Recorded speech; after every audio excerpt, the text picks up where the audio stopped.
So this is a really quick and simple example that might almost be intuitive if you were to look at it long enough. But in this one, they're asking us to use superposition.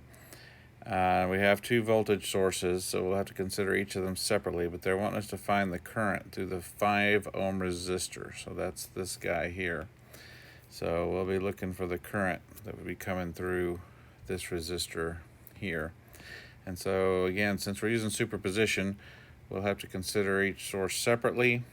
So we want to consider the 10 volt source first, and when we do that, we short out any other voltage supplies.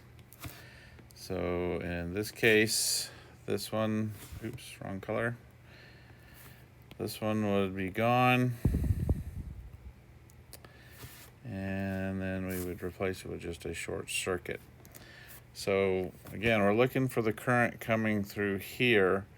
So we need to figure out first the total current coming from the source. So to do that, we need to find the equivalent resistance. And this will be for the first source. And so what we have there is, we see we have a 12 ohm resistor, and that's going to be added or in series with a 5 and a 6 in parallel. So let me write that a little better. So 5 and 6 in parallel, so that's going to be 12 plus 5 times 6 over 5 plus 6. And when we work that out, it should come up to about 14.7 ohms. So that's our equivalent resistance. So with that, we can find our total current coming from the first source.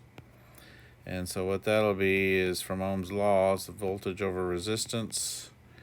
And so we'll have 10 volts over 14.7 ohms. And that comes out to be about 0.679 amps. And so now we see when the current comes to this node here, that some will go this way and some will go this way. So a common theme in a lot of these problems is it's a current divider.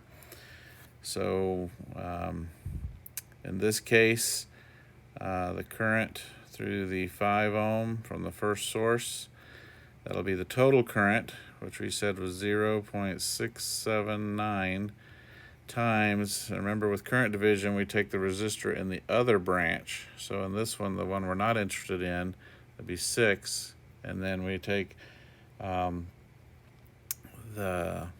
two resistors in each branch added together. So it's 5 plus 6. And so in this case, that's going to come out to 0.37 amps. And that's going to be, let's go ahead and designate a direction. It's going to be in the downward direction because this is pushing current around the loop this way.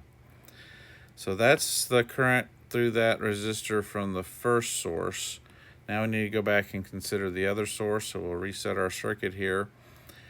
And so in this case, we'll be considering the 5 volt source.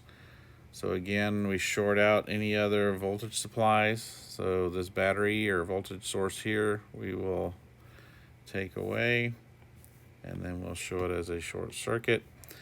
And so here we have a similar type thing again, but this time we have a total current coming around this way.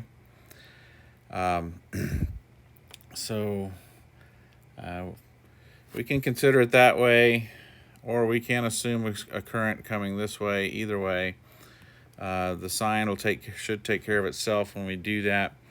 So if we look at it that way, again, we're starting with the blue here. So our resultant or equivalent resistance from the second source, this time we have a 6 ohm resistor that is in series with a 5 in parallel with a 12. And so in this case, that'll be 6 plus 5 times 12 over 5 plus 12. And when we work all that out, we should get about 9.53 ohms. So again, we can do the total current. from the second source.